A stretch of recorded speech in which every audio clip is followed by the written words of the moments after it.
زمستون رو سر میکنم، با اینا خستگیمو در میکنم. شادی شکستن قلک پول، وحشت کم شدن سکه عیدی از شمردن زیاد، بوی اسکناس تا نخورده لای کتاب. با اینا زمستون رو سر میکنم، با اینها خستگیمو در میکنم.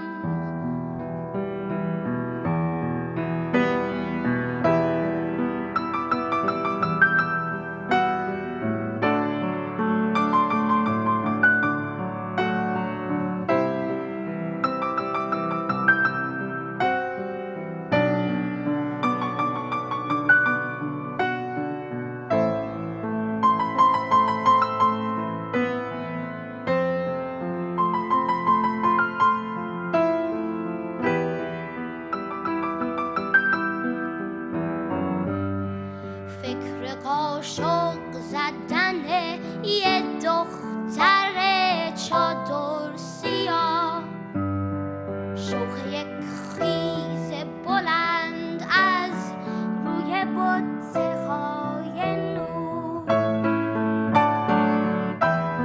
برق کفش جفت شده تو گنجه ها. با اینها زمستون رو سر میکنم، با اینها خستگیمو در میکنم.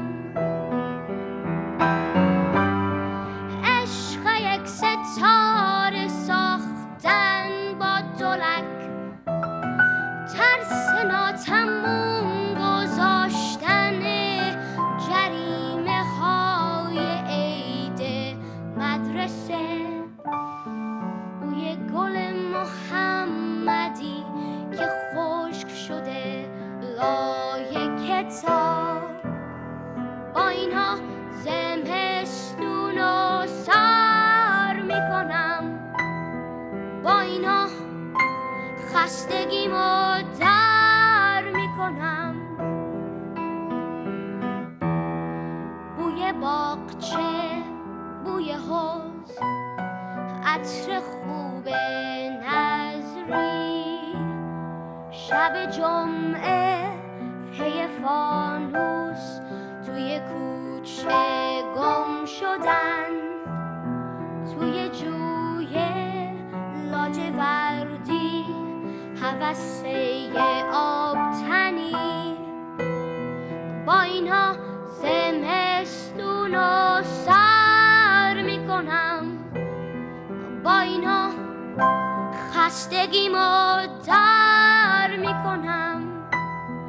با اینها زمستون رو سر میکنم، با اینا زندگی رو سر میکنم، با اینا زندگی رو سر میکنم، با اینا زندگی رو سر